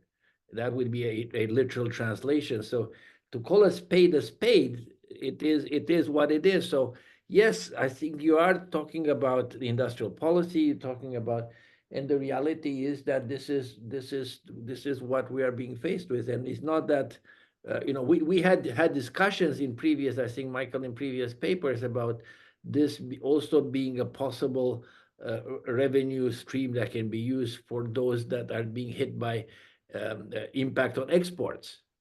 If my recollection is Sarah's reminding us that. So there are all kinds of discussions. Let me go to Mr. Kulaloglu, that is, I think, ex-WTO, and then we'll come back to Rodrigo Lima. Yes, please go ahead. I'm the former director of Trade and Environment Division at WTO. I'm still following these issues. It's like a bug. Once you have it, you can't get rid of it. I was pretty surprised to see the EU proposal, Commission's proposal. It seemed to me that they are talking to themselves through this allocation of 25% and 75%, without any regard to what has been discussed and negotiated so far. CBAM has a lot of opposition, difficulty of buying in the partner countries. Now, this revenue issue has now become key. And as Clara has said, it's really about the credibility of the whole operation, the way it is going to be handled. I found the proposal a bit crude on that, if I may say so. Because basically, if we are talking about environmental issues, it's the only way it can pass Article 20. We are not expected, for the time being, there are no claims on WTO compatibility of CBAM. It started functioning. But when it comes to this revenue distribution, it will reinforce the hands of the parties. I took this EU proposal as an opening salvo, raising the hand so that they could then negotiate what could go to other countries. This is how I see it. Now, this has to really go along the lines of environmental justification under Article 20. If you pass it to the competitiveness issue, you open a whole host of other issues, as Mrs. Güçlü has very well explained, when it comes to just one sector in one country. So I wish good luck to the EU if they maintain this type of position. Thank you, everybody. It was a pleasure. Thank you very much for joining us. It's a pleasure to hear you. Rodrigo. Thanks, Andre, and thanks everyone for comments and questions. Thinking with my WTO hat here, I think we need to from a multilateral perspective, put parties of the UNFCCC to talk with members of the WTO that are countries, actually, right? The same countries. But it's not about the if we need to discuss and to define how to use the revenues, but how to do that in a more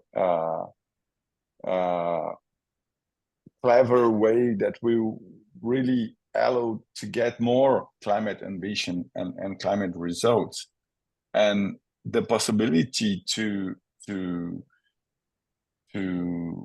use the revenues internally and to support the sectors that are that are already covered by the EU ETS. It's on the table, but I think one important thing to have in mind, and now the WTO had, is that it may become a subsidy, and this is questionable and must be properly addressed as well. And I could not, having said that, I could not agree more with Bahar, with her arguments, final arguments, because there's plenty of countries with targets at the Paris Agreement. We have the new ambition from 2031 to 35 next year here on COP30 in Brazil, and carbon measures will begin to be carbon border measures, in my view, will begin to be approved and started to operate even more. So isn't it clever to agree on how to use these revenues to support internal climate actions as well, but to support third countries as well, because otherwise I tend to in my really personal opinion, I tend to see that the system will not get to the best results as it should be, and I think we need to have in mind as well, and putting the CBDR principle in line, that developed countries must support and developing countries, and the use of CBDR revenues could be an option to do that, and how the EU could push this agenda forward, because it created the first mechanism and it's becoming operational. So this would are my final comments. Thank you. Thomas, I'll come back to you now, but before I say this is, do you want to go? You represent right now a large industrial operation in Poland, successful country doing a transition, and especially a transition from one system to another, quite successful. I'm quite impressive when you go to Poland. But do you really want to go to Baku? I'm not sure you're going to Baku, but mentally, do you really want to go to Baku and kind of face a whole bunch of very angry G77 negotiator who want 100 billion at the floor, and tell these guys, well, listen, I had like 3 billion, but I gave it to my own guys. Look, I mean, obviously, well, number one is thank you for the comments from Michael and from Bahar. I mean, obviously, very good points. Now, to your point, look, I think basically our new climate people, that's how I'm going to call them, they're going to face some very angry people somewhere, and those angry people might be in Baku, but they might be in Brussels, okay, or somewhere else in Europe. And I'm I don't want to be too alarmistic here. I don't want to get people anxious, but I just really think that's what's happening in Europe is the beginning of something. It's not the end. And we need to start reacting to what's happening. We really do. We really do. It is a fact that we're missing money. We, as Europe, are missing money for the very urgent needs we have.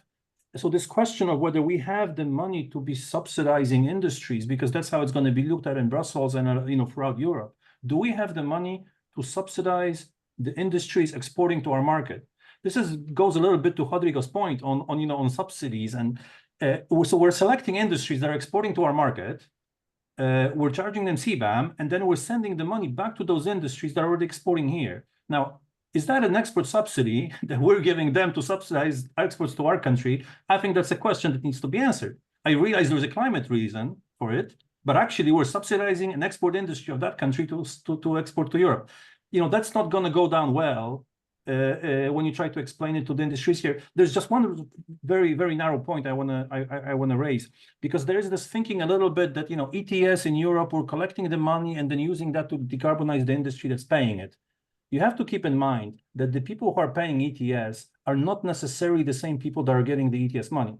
Okay. Yes, they're paying the money, and yes, that money is going into the innovation fund, and that money gets distributed to European industry. But it's not necessarily the same industries which are paying ETS, which are getting the innovation fund money.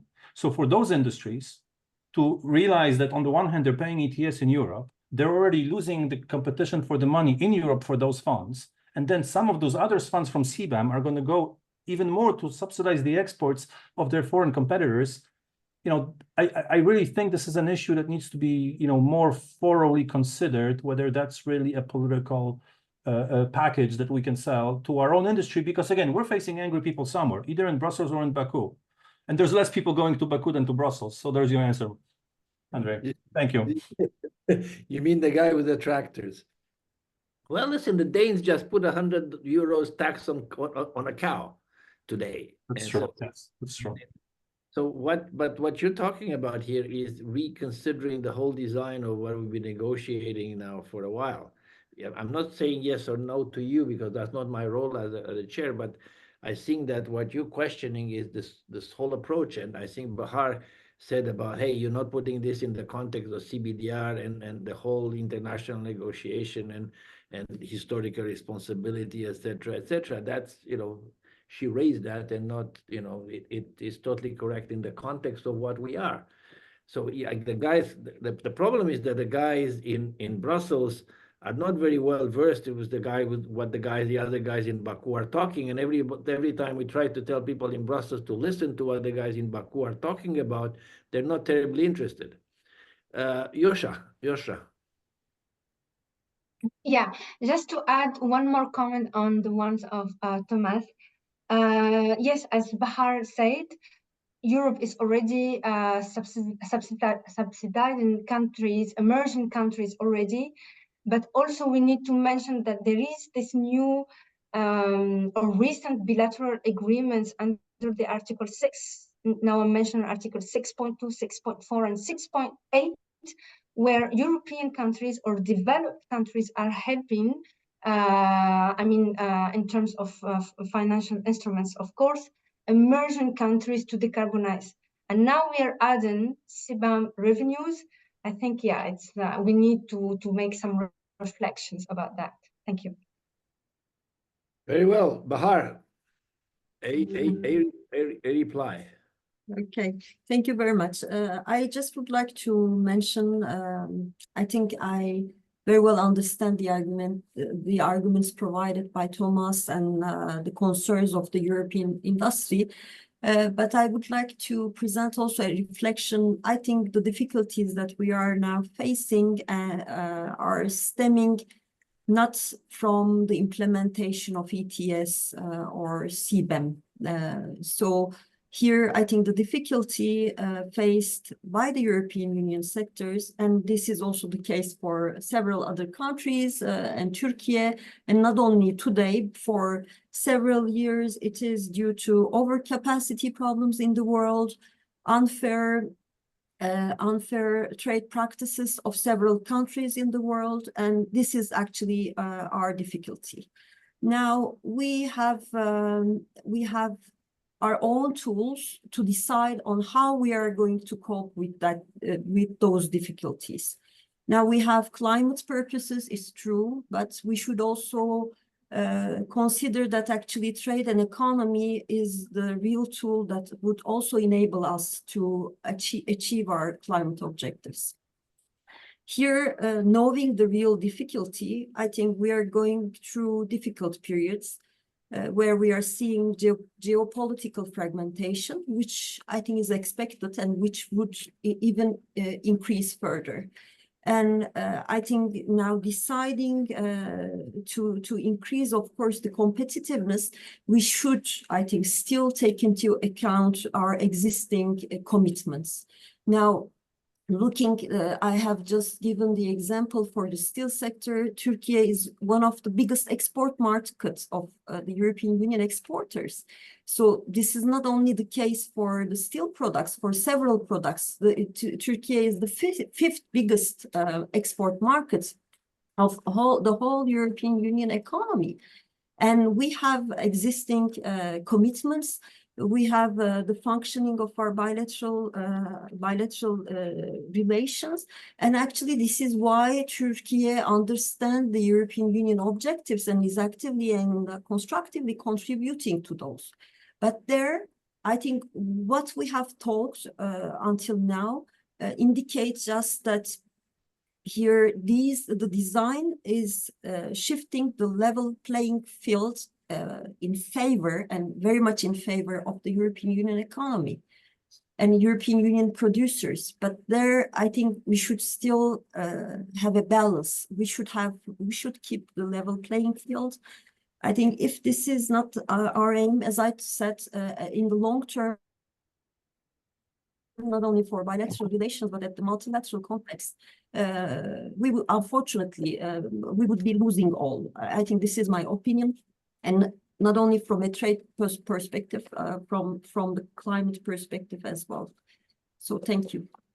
I think we're reaching towards the end, but Mark Learning. Yeah, thanks a lot. I just kind of wanted to come back on one of the points Bahar was making, and with which I think I agreed or wanted to build upon, and it's quite a general point, but it's the fact that we're going into this transition, which is a very disruptive process, where we're going to have winners and losers. And personally, I kind of feel taken in between these two crossfires between, on the one hand, what are industry different expectations and wants out of CBAM, and typically we have European industry and stakeholders who want it to be something that protects industry, and then we have non-EU countries who want to see it as a tool for climate finance. And what we've put in the text was more to say this is a climate tool, and its main purpose, I think, as it's written, there's still two, and so it's still difficult to keep those two. But one of the main ones, as I see it, is it's a condition to allow for the decarbonization of EU industry, because it protects EU industry just enough, not too much, but just enough that the EU industry can do its fair share and decarbonize as it should. And then there is that other component, which is it also gives that incentive to other countries and extra EU producers to decarbonize. But it's sort of coming back to the point I was making at the beginning. It's sort of, we're going to have winners and losers anyways in this transition. And what we want to find is who's going to decarbonize most effectively. And on this point, I'm going to say something maybe Yosra's not going to like, but on the example of Algeria developing new capacity for cheap, low carbon cement, is that something that we want to be opposed to? Isn't that something that we should be encouraging if we want to achieve global decarbonization? If it's more cost effective and cheaper to build low carbon cement elsewhere, what's the alternative? Do we keep subsidizing European production so that we keep our cement production, which is structurally more expensive? And so I think that it is important to sort of put CBAM back into perspective and say there are these more structural issues of overcapacity in a number of these industrial sectors, which CBAM cannot solve. And it is not meant to solve those issues. And so that's maybe a point for the European industry side. And on the other side, sort of the point I was making at the beginning, the perception that the brunt of the carbon pricing is going to be felt by EU consumers and producers, not by extra EU or non-EU producers. And so as such, it's reasonably fair that those resources are kept within the EU. And also I'd like to agree with the point Thomas was making on, we also need to keep the EU on track to decarbonization. We need to keep our people on board. And as we're seeing with the political situation, that's less and less a given. And so we also have to work in that equation. Folks, you have to remember that Mark is in the middle of an election. I'm joking. Listen, I always like to quote President Reagan, who used to say that recession is when your neighbor loses a job, and depression when you lose your job. So I think this is all good and well, but I think for the guy who works for Lafarge, I think the cheap energy, the cheap cement in Algeria may not be a great idea. I think that's one of the concerns that I think we people are thinking and not maybe not factoring into the degree that you're dealing with real life and real people that may not have the luxury for 2050 because they have a mortgage and a car to pay. So it is reality. It is, unfortunately, it's not an easy thing. And the fact that many have promised this was going to be easy and going to be win-win is not helping the cause very much, because it may be win-win, but there's a lot of losers, and it's making things complicated. But look, we are here to provide a debate and a point of view. I repeat, because we're out of time, but repeat, from ERCST point of view, yes, it is the nice thing to be seen doing this. Yes, it is a good thing to be seen proposing this, but also it is if you want, the hard reality that we live in a world that is conditioned right now on a certain DNA of how to approach these matters, and there's a history to the negotiations, and then a history to what people are accepting and not accepting, and what has been accepted by countries. The leaders of the countries have accepted certain things, and I think that is now being to some degree questioned. It's as simple as that. That's what we're facing right now. So this is just another issue that falls within that context. Rodrigo, I always told you that I quote my former board member Mauricio Reis from Vale, and he always used to say the 11th commandment is who pays the bill. And it is indeed who pays the bill. It's as simple as this. There's money and somebody pays the bill. But look, we will continue.